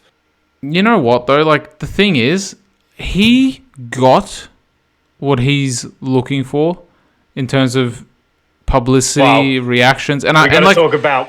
And I guess Infantino and Macron as well doing the same with Mbappe for France. What happened there? The French president, he was just getting in every shot, trying to console Mbappe after the game, and Mbappe wouldn't even look him in the eyes. Fair play. You know what? Macron is a fucking idiot as well, because when Zelensky started like dressing in the green cargo pants and the green shirt, Macron started doing the exact same. He started dressing the exact same way, like a week or two later, thinking that he's all cool and shit like that. Like. Fuck off, man! Like these guys are absolute idiots. Like they can't read a room. None of these guys can read a room, and that's why I say Caleb or Nev for FIFA president. Yeah, no, I think that's the main point. It's got to be policed better. It has to be policed better. The guy in charge of FIFA can't be letting this happen. And yeah, all three, Macron, Salt Bay, and the Robe, just never should have happened. It's just like, no, this is a FIFA tournament. We're not allowing you to advertise at this moment. You can advertise pretty much everywhere else. Just don't advertise at this moment where Lionel Messi is cementing himself as the greatest player of all time, where Argentina are winning their first World Cup trophy in whatever. What is it? 26 years, 36 years, 40s, 36. My math's terrible. It's early morning. I'm sorry, guys. But anyway, don't advertise in this moment. This moment's for the players. This moment's for the coaching staff, the family. That's not your moment to advertise. So fuck off. On to finish and wrap it all up on a nice note, I really liked Aguero getting a medal because he would have been part of the squad for this World Cup if he didn't have his heart condition. So, and he didn't. That was a lovely touch. Yeah, I thought that was nice, and I know he ultimately didn't get to play, which would have been his dream, but at the same time, he was part of the team. Because didn't Nico say that he was brought on as part of the coaching staff or something? to get a medal. Yeah, I think so. Yeah. That's the story anyway. Yeah, so like that's at least, you know, like, I reckon that's nice. But this Salt Bay bullshit, It's not nice. uh No more of these people on the pitch after games of importance, please. Yeah, please. But you know what? Something's gonna happen for the Champions League. Someone's gonna come on the pitch. Some idiot celebrity. Remember when we had the Instagram streaker for the Tottenham Liverpool final in 2019? She was just trying to get her likes up. Yeah, but see that's all right. Like, at least that was something nice to look at, eh? yeah, but I don't know. Like, I think, like, I don't exactly like streakers. Like, because they interrupt the game and they can interrupt the flow. But see that happens, and anyone who streaks, I guess, is trying to bring like the 5 minutes of fame to themselves. But it's a different type of publicity to what Salt Bay and Macron did, especially Salt Bay. Yeah. Well, and Macron's maybe the worst. But Macron wasn't touching the bloody World Cup at least. Oh yeah, no, you're right. It's not worse. Actually, when you point that out, it's not worse at all. You can't touch the World Cup. You can't do your salt thing on the World. Oh man, it's not. You know, it angers me. You know how to get back at Salt Bay. Martinez should go to his restaurant and just like do that pose with one of his steaks.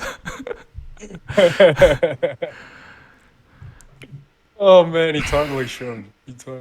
Although he's rich, but throwing away that amount of money for a subpar steak.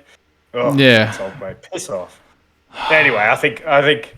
Is that it for the World Cup? I'm good. That's it. Didn't you originally say we're going to spend like half an hour on some of these wrap-up topics, and we spent an hour on 20? I didn't say half an hour, but I didn't think it'd be an hour 20. I thought it might be an hour. Yeah, originally I thought, okay, we're just opening with this, we'll be done and dusted. But look, I guess only every 4 years. True. But we're not gonna think about international football probably until the Euros. Nations League. Because there'll be other games. Yeah, we'll touch on it, but really think about it. This is the time, so let's give it its shine. Yeah, I suppose so. Hopefully we'll. But let's shift. Yeah, let's go back. Let's shift. The Premier League is back. None of the other leagues are back until after New Year's. Is that correct? I think the French league is back just before New Year's. Well, since we're touching on the French league, Mbappe's... Okay, so here's the storyline. So Mbappe returned to training 72 hours after the World Cup final. So he didn't take a week off or 2 weeks off. He's back in training with the team already. And the other thing as well, and that's obviously very pleasing to see, and he's at a good age where he can still do that. So it's good to see that he still wants to do that, I think. You just have to look at the way he looked after losing the final, even collecting the golden shoe. You know what? Miserable. I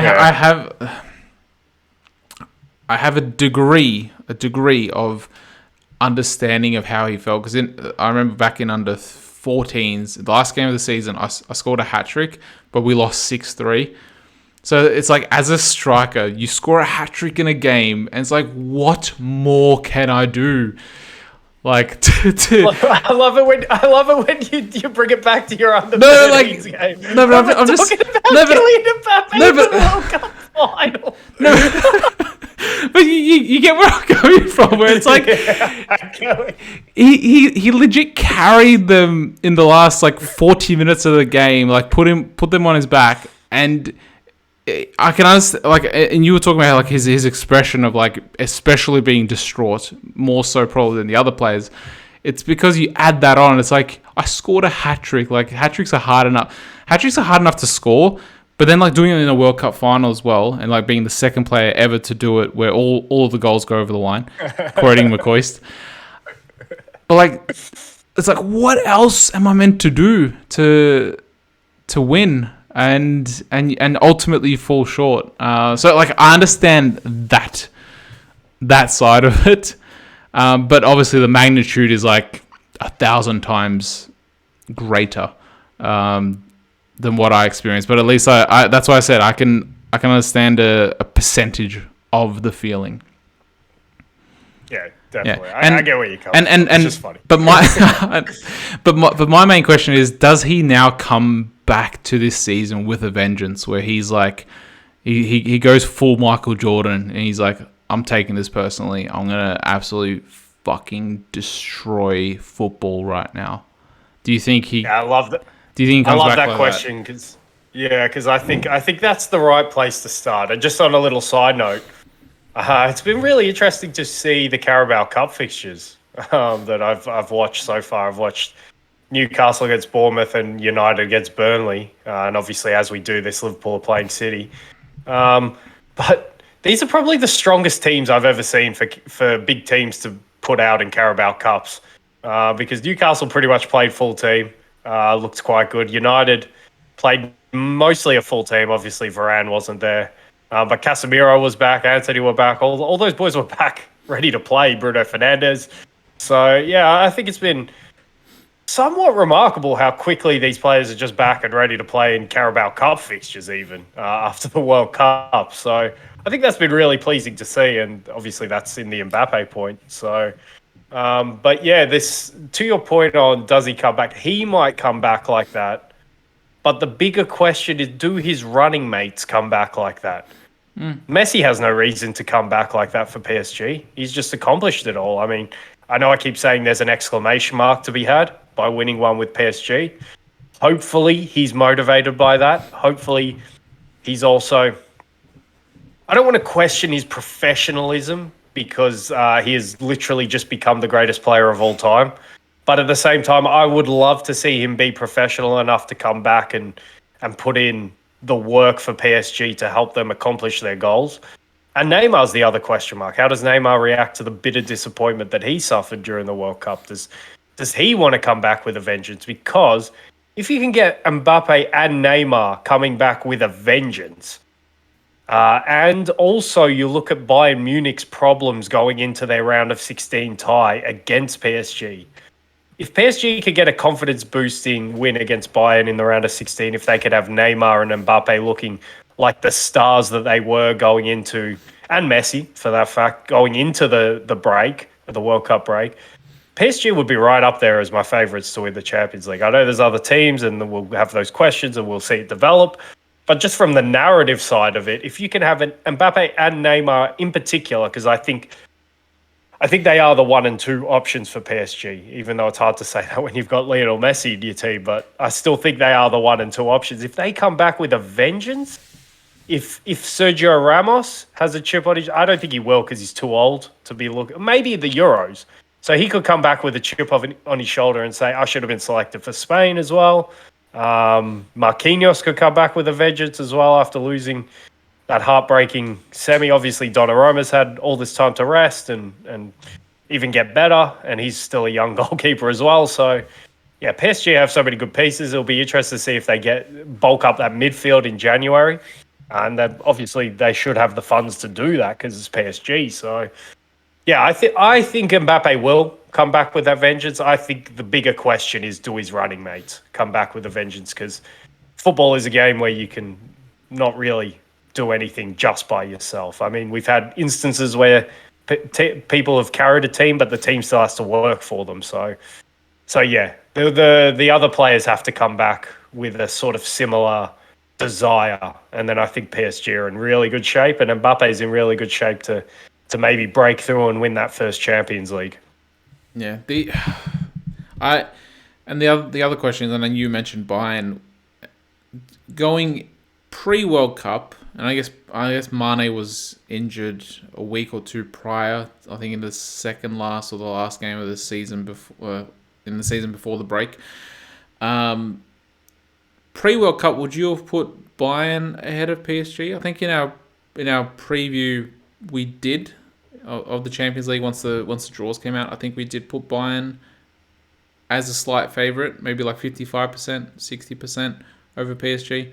But now with Hernandez out, and you said Mane looks like that's gonna be a longer term injury as well, and now with Neuer as well, and now with Mbappe potentially looking like he's, at least by reports, Especially like you don't return 72 hours after losing a final to training. Like especially when you have the option of taking a week off or even 2 weeks off, you don't return so quick unless you want to absolutely like destroy football. Like I said, at least that's my feeling from the outside.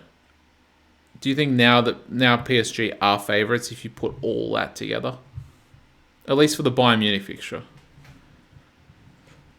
It's tough. I think the Neuer injury tips it over the edge for me that PSG should be favourites, but as we've lamented all the first part of the season, that midfield for PSG is bang average at best. That's my only concern. Like the midfield, it could let down Mbappe as brilliant as he could be. Especially when you counter that with how good Bayern Munich's midfield is, with Kimmich, Goretzka, and Musiala as the options in there. I think that destroys PSG's midfield, obviously. But I think PSG are better in defence, and I think they're better in attack. So, and now with the added bonus of being better in goals as well, I think it just gives PSG the edge. Bayern still definitely have a chance, and it'll be interesting to see what they do about the goalkeeper position in January. So PSG have the option of doing something about the central midfield area. Bayern should have an option of doing something in goal. But the only problem is you're not going to bring in a world-class goalkeeper because Neuer will still be back for next season. So it's like PSG's option is... Because Neuer's 35, isn't he? I'm not sure how, but he must be getting up there by now. And I know. Let me just check that quickly. I know I've called for Ter Stegen to replace him in the Germany team as well. So I don't know. I don't know. I think, to your point, I actually think this would be a good time if you wanted to replace Neuer. 36. Yeah, I think it would be a good time if you wanted to replace Neuer. I know goalkeepers could go forever, but I think it might be a good time to replace him just because of the sheer... And this was another underrated story. The sheer unprofessionalism to go skiing after your team's been knocked out of the World Cup. I think a lot of the Germans do that, break your leg. Huh? I think a lot of the Germans go like for those ski trips and stuff. Like they go to the Alps but or not whatever. The footballers. It would. I would say it'd be in his contract that he's not allowed to go skiing as an employee of Bayern Munich. You know what it reminds me of? It sort of reminds me of that. You remember goal 2? How he breaks his ankle or his knee tripping over the bike because he's juggling in the garage. Sort of reminds me of one of those stupid sort of injuries. Like you're doing something just like simple, benign, like, and then you just have a major injury. What was it? Was it Rio Ferdinand trying to reach for the remote control or something? And he was out for like 6 months. And it was like, what? But yeah, no, I think now would be a perfect time to do it because if you wanted to say a little bit of an FU to say, well, how could you do this to us? Yeah, and it'd be interesting to see who they go for. But yeah, I think both teams. It will be interesting to see if we're doing this at the end of January. Is my point because both teams could look to upgrade, or not upgrade in Bayern's case, but replace.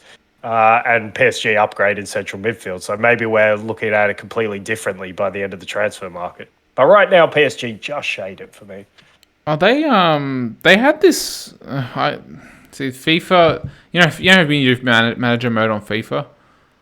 They had. I think like 2 years ago they had this like 17-year-old goalkeeper, and apparently he was like a wonder kid, at least on FIFA. And I know like on FIFA sometimes they do get it right. Like I know they got it right with David Silva and like a lot of those sort of Spanish players when they were like 20, 21. And then, so they had this goalkeeper, but it doesn't look like he's part of the team anymore. So I was going to say like he was touted, I think, to be the next replacement, but looks like they shipped him off either on loan or actually sold him. But yeah, like he's 36 and like you said, goalkeepers can go for quite a while still, but even so, maybe they do sign a potential superstar. Be interesting. I think we can look at that when we'll have like time to do that during the transfer window, which opens in like what, targets. 2 weeks, less than 2 weeks. 1 week. It's insane, man. Just over a week. We're already looking back at club fixtures. We're going to be looking at transfer window. Far out. Doesn't stop this season. Did you have any other club topics that come Um, spring to your mind? I'm liking these questions. I don't know. Unless you want to stick on, like, I guess the injury front, like we sort of addressed the Arsenal. They Arsenal had another injury with Reece Nelson, and Reece Nelson, like in the 2-3 weeks prior to the World Cup break, he was actually starting to get some game time in Europa League. Scored 2 goals against Nottingham Forest as well. He looked like he was starting to come along, and he was from what I saw him as well, like in the 2 or 3 games that he played, he looked like he was quick, decisive, and it's like, okay, looks like he's trying to actually cement or trying to kick one of these players out. I doubt he will kick out Martinelli or Saka, but he's doing his best to actually do it. Whereas you hadn't seen that from him before, and now he's injured. Jesus is injured as well. Arteta has said that they're going to be very active in the transfer market. As an outsider, who would be a striker that they would need or that would suit the system? Because there's one in mind that I have besides Patrick Schick. Give me the one. I thought Mitrovic. Because I was thinking about it, and the best way for me to describe it is he offers a similar type of aggressiveness that Jesus offers, but he won't track back to do that in the midfield or in the defensive areas. Like he'll do that. He'll do the same sort of pressing up front, but then he also offers, I guess, a plan B because he's an aerial threat as well, and he's a bit more of a fox in the box type of striker as well. So he offers some similarities to Jesus. Obviously, on the ball, Jesus is completely different, like to him, but there's some similarities there that are enough to offer a plan B. Yeah, I think it would be interesting what kind of price, but to your point, the press is the thing that worries me if you get a Mitrovic type striker, because I think he's shown it a little bit.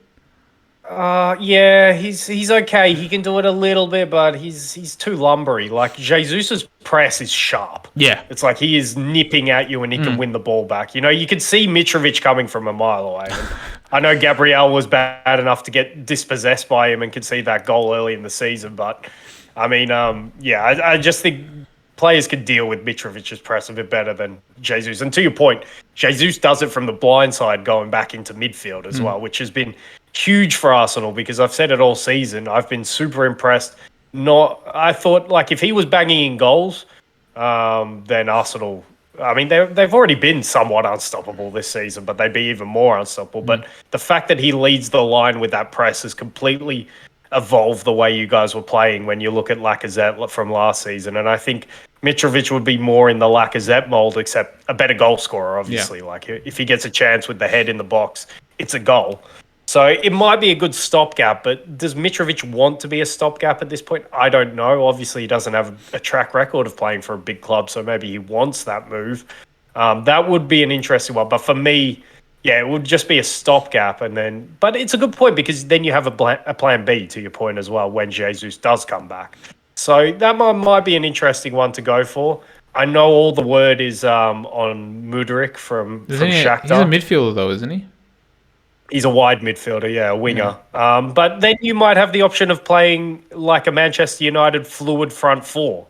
And then you just got... I know Xhaka has been released in this more advanced role, so maybe you don't want to put him as more of a holder next to Partey.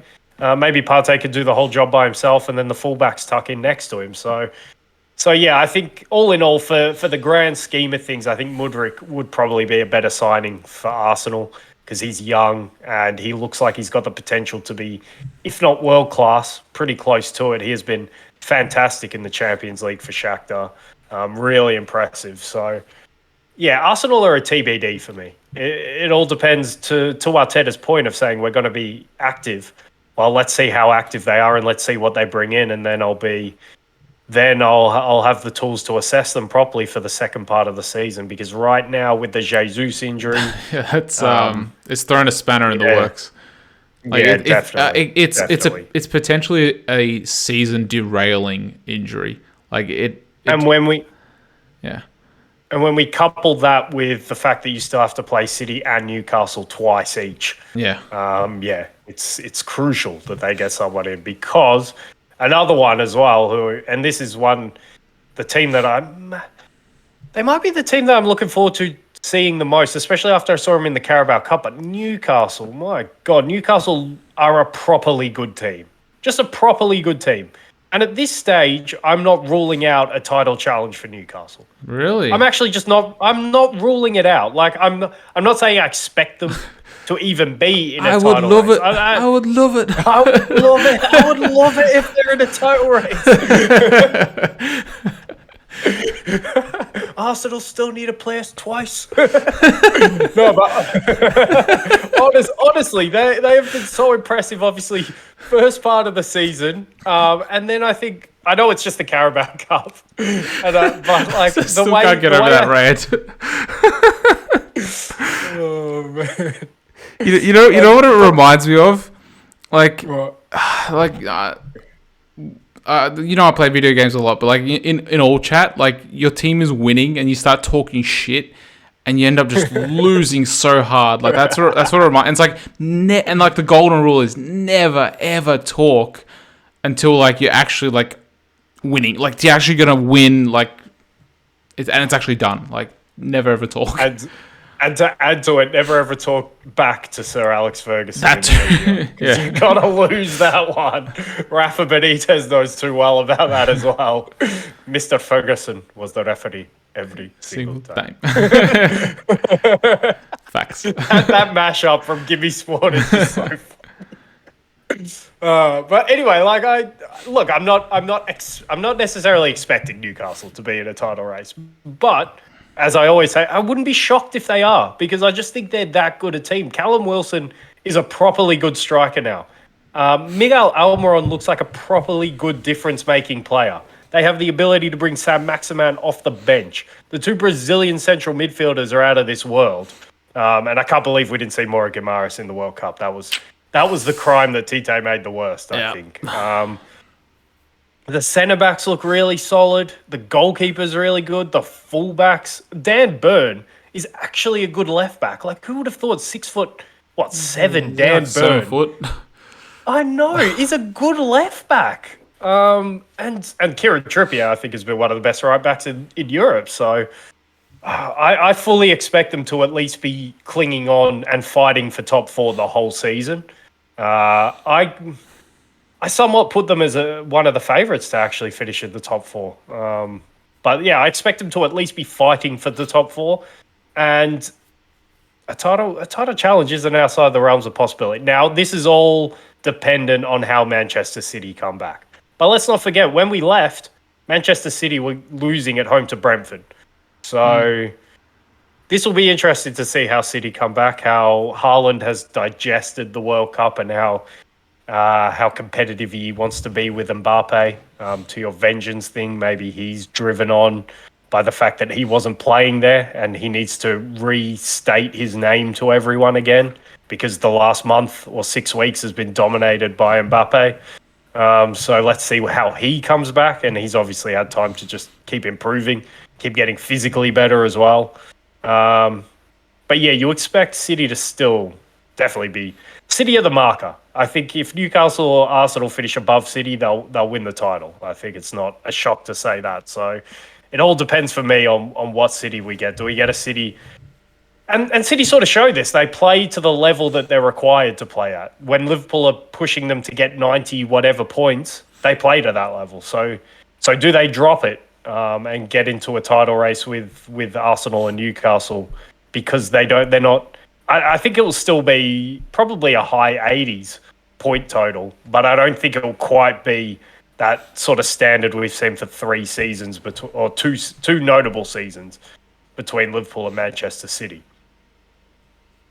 Yeah, I think I've dropped too many points so far to reach. I think they can still mathematically reach 90, but considering they still need to face Newcastle once, and they need to face Arsenal twice. And I have a feeling that they're not going to pick up 6 points. Although, but then that's Arsenal without Jesus. If Jesus was playing, then I'll be like, okay, I'm more sure of Arsenal getting a win at the Emirates. But now I'm like, shit, I don't know. Like, we're losing so much without him. But yeah, Newcastle. The other thing is, I guess, like Newcastle. Yeah, they had only Callum Wilson go. Only Callum Wilson, right? Go to the World Cup. And Guimaraes. Yeah, but Guimaraes, played 1 game, 1.5 games. Callum Wilson didn't really play. Yeah, and Wilson. So like they're coming back fresh. But then I don't know if I've spoken about this, but and they had Fabian Schär go for Switzerland as well. Yeah, but and Trippier. Yeah. And Trippier did play a couple of games as well, and Pope. Yeah, Pope. Sorry. Yeah, but I think they all played in the Carabao Cup. But you know what the argument is that I've heard some players say is that players that played like all 5 games or 4 games or 6 games or 7 games of the World Cup, they're going to be coming back fresher because they've been playing week in, week out, whereas the players that were only training in the squads, they might not be as match sharp.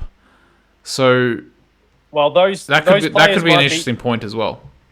Yeah, those players might be in a weird limbo where if they stayed with their clubs, obviously you're not playing week in, week out competitive matches, but you're doing the training that's specific to how you're going to play second part of the season.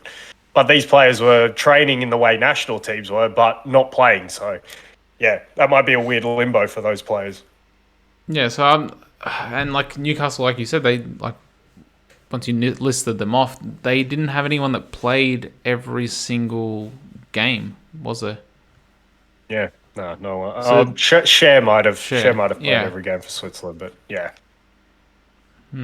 So no, I think they're a good shout. No, I think they are. I think maybe sticking with the Premier League before we maybe do a few quick hits from elsewhere or anything else. I think 2 other teams. Do you want to throw Chelsea in there? I don't know, but United and Liverpool, I'm definitely looking forward to seeing how they come back in their quest for top 4.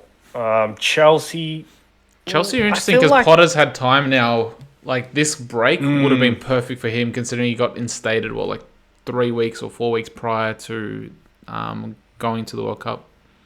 But I do feel like mood has already soured on Potter, which is, I don't know, it's kind of understandable because he doesn't come in with the reputation.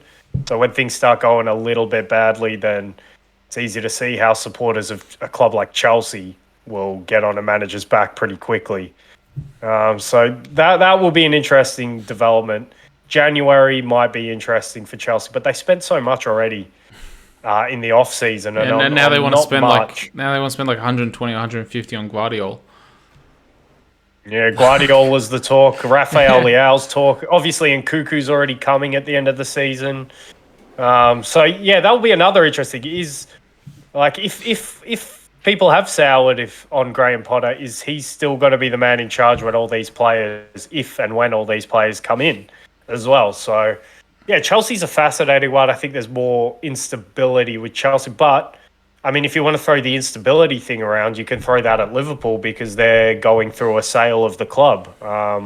And Chelsea were going through a sale. Yeah, what's obviously the update under on different that? circumstances. Oh, and I haven't heard any updates. Speaking of which, I do have a theory in regards to all of these sales as well. But yeah. Go on with that with Liverpool and then. Well, I was just saying that, like, if you want to throw that accusation around because we threw it around for the second half of last season with Chelsea, you've got to level at Liverpool. And does that sort of creep into the whole organisation of the club all the way down to the playing? I don't know. I think maybe Klopp might be a good barrier to that and not let it infiltrate. But Klopp can also maybe get distracted himself with battles above and new people coming in above him. So that will be a fascinating one in itself. But I think I'm expecting Liverpool to come back, not the old Liverpool, but not as far off as we saw in the first part of the season. I think they'll be somewhere closer to that. I think they'll be able to string results together and start to properly put a challenge for top 4 in place. And then hopefully be in some good form for when they have that mouth-watering tie in the final rematch from last year against Real Madrid in the round of 16, which is a lot of my attention is now focused to that. A bit of revenge. That's what I want. So and United, I think of Ten Hag's had more time to get his system across, get his ways across over the winter break. And I think it's somewhat translated in their game against Burnley in the Carabao Cup. And Marcus Rashford's coming back in excellent form, having a great World Cup. Bruno had a pretty good World Cup, at least the start of it as well. Varane had a very good World Cup. So they're having players. Casemiro was good until he wasn't for that one moment for the Croatia counter-attack. So they've got players coming back, key players in key positions who were key contributors for World Cup teams who went pretty deep, most of them. So, yeah, I think United are definitely a team to watch. And I think that race for top four will be very fascinating in the second part of the season. We also didn't touch on the fact that Pep actually extended his contract as well. That happened during the World Cup. So there's a bit of stability there then. Like, he's not entering the final 6 months of the season where the players don't know if he's going to stay on or not. So there's stability now. Yeah. And City are always the scary proposition. Yeah, just like on my theory in regards to all these sales going on. All right, so with the Premier League, if they want to bring significant change or in regards to rules or whatnot, then they need 14 out of the 20 clubs to vote in that direction. And I think during the World Cup as well, I think Bournemouth was put up for sale or put up for bidders to show interest. Same thing. Michael B. Jordan is a part owner, I think now. Yeah. So did that actually go through or not? Because I don't know what the updates were in regards to. Well, I saw posts from him and Bournemouth saying. But I don't think he's the majority owner. But yeah, you know what though, and depending on whether FSG stay on and who they sell to, but yeah, this is my, I guess, football conspiracy hat being thrown on. I think that there might be a sort of American takeover to get 14 votes.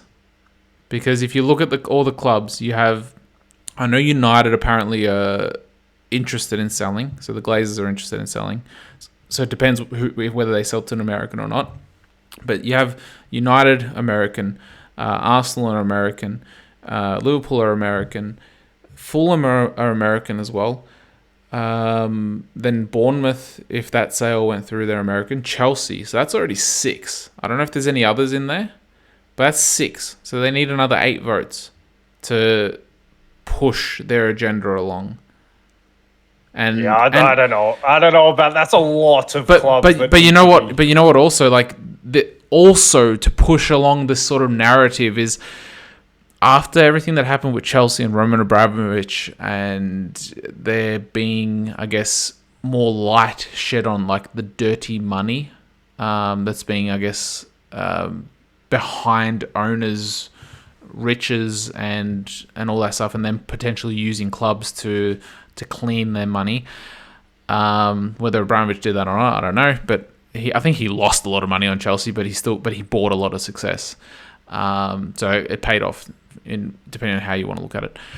But now there's more light on where money is coming from, which means that, because of all this social justice and all that stuff, they're more opposed to money coming from China and from the Middle East and stuff, and those sort of countries, which opens the door to look at American ownership more favorably, because that's considered clean money.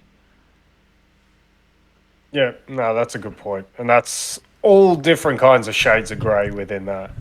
How do you like them apples? Yeah. How do you like that theory that we may potentially get 14 American votes? That might be the long-term play on English football. How do you reckon old mate G Neff would react to that? We should clip this theory and send it to him and see what he thinks. see what he thinks. But you know what though, there's there's so much nefarious things, and like you know how the Super League was basically like this whole backroom like deals going on between these owners and like discussions, and like the public was not aware of it. And then like one day they're just like, boom, Super League, we're announcing it. It's like you guys were planning this for like 6 months or something in like behind closed doors without anyone knowing about it. But like there was speculation. Anyone. There was some speculation, but like so it's not far beyond the realms of reality that something like this could be within play. Yeah. But it's one that I expect to take years to come to fruition. If 14 is what's needed, that's going to take a while. But yeah, watch this space. Kind of like our World Cup predictions 4 years out. This one, we might need to revisit this one in a few years' time. Yeah, well, they like maybe in 10 years' time, they clip this and like, oh, Nostradamus Nev.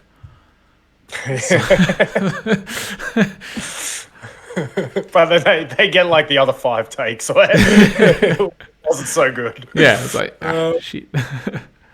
I think we're done with the Premier League, right? I don't like. There's all the other clubs, obviously. Yeah. There's storylines with the other clubs, but because we're nearly approaching 2 hours. Yeah, I don't know if you want to quickly touch on the games. Like, there's only one big-ish game, I suppose, which is Arsenal West Ham. It would have been bigger. It probably would have been bigger last season. Yeah, like. But even I feel like most games in the Premier League are interesting, but it's not a blue chipper. It's not one that you underline on the fixture list to be like, yeah, that's a big one. Like, they're all big games. We know this, but yeah, it's no City Arsenal. That's the one I think everyone wants to see, except for injuries now sort of dampening the mood around that one. But I think the title race from La Liga will be a fun one to watch because obviously Barcelona haven't been. Yeah, I know they're not back for a while, but just flagging sort of quick hits from around the continent, which will be fun to watch. I think that will be good to watch. I don't know if Barcelona can do it, but I don't know what Real Madrid we get coming back as well, because Benzema's obviously had all the controversy around him lately. And another point that was made on something I listened to, he's started to get a few injuries, obviously, this season, and has never really been fully fit. And at his age, that's a worrying sign, because obviously he was the best player on the planet for last season. And now this season, he hasn't got a chance to show any of that at all. And that might just be a result of age and how hard he maybe had to push himself to get to those levels last season. So we'll see if he comes back, when he comes back, and how he performs when he comes back. And hopefully for him and Real Madrid, he doesn't get any more injuries. I know our good friend Matthias is going to, I think, the first La Liga game back of Barcelona against Espanyol. Unluckily for him, Robert Lewandowski will be serving a suspension for that game after getting sent off in the last game before the break, so he won't get to see him. And Barcelona might be struggling for that game because obviously Lewandowski has been huge for what they're doing. But hopefully they'll have Ronald Araujo back. Obviously Gerard Piqué has left the fray, but Jules Koundé should be coming back, maybe playing centre back. Dembele. So Barcelona, Dembele, obviously the midfielders, Frankie de Jong. Yeah, they should still be in good stead. They should be, but I'm just worried about their lack of sort of attacking creativity when we were going into the break. They were very reliant on Ousmane Dembele, and while I think he's a decent to good player, I think if you're a club of Barcelona's size and you want to be winning things, you can't be overly reliant on him to create things for you. I think you need better players creating things for you. So but they are top of the league, so that's interesting in of itself. And I think Liga, and there's not much to watch. I am interested to see Lens, if they can keep it up, because I've been super impressed with them in the first part of the season. I think they're sitting in second at the moment, so they have had an incredible season to date. And yeah, I'll be interested to see how they come back and if they can continue. But obviously, we expect PSG to win that league, no questions. Bundesliga, the team I'm really interested to see, apart from obviously Bayern, is Leipzig. I think Leipzig were on a really good turn of form. They have the best defender at the World Cup returning to their ranks. It'll be interesting to see how and when Christopher and Cuckoo comes back, how motivated he is as he's leaving the club at the end of the year. But yeah, they under Marco Rosa, who I was very critical of last season at Dortmund. I think they've been playing really good and should probably, when everything's said and done, given Union Berlin started to slip up before the break, they should probably be the second best team in Germany by the end of it all. Definitely above Dortmund, who were terrible going into the World Cup. Really, up and down is being nice to them. I don't remember that many ups, to be fair. At least they got out of the Champions League group, I guess. So that's what I'll be looking for in Germany. And Italy is just great all around, I think. So obviously Napoli is the team where I think we're all excited to watch again, because where we left it after part one of the season, they were the best team in Europe. Honestly, finished top of the Champions League group that contained Liverpool. Finished top of Serie A for that first part of the season considerably. I think it's however many points. I think it's over 6 points that they're top. And they had so many players who I rated as the best in their position in Europe. So to be watching those players come back and play, and let's see how far they can go in the Champions League. Let's see if they can close the deal on the Serie A title. But yeah, to that point, it'll be interesting to see how AC Milan come back, whether they could give them a challenge, because I expect them to probably be the team to challenge them.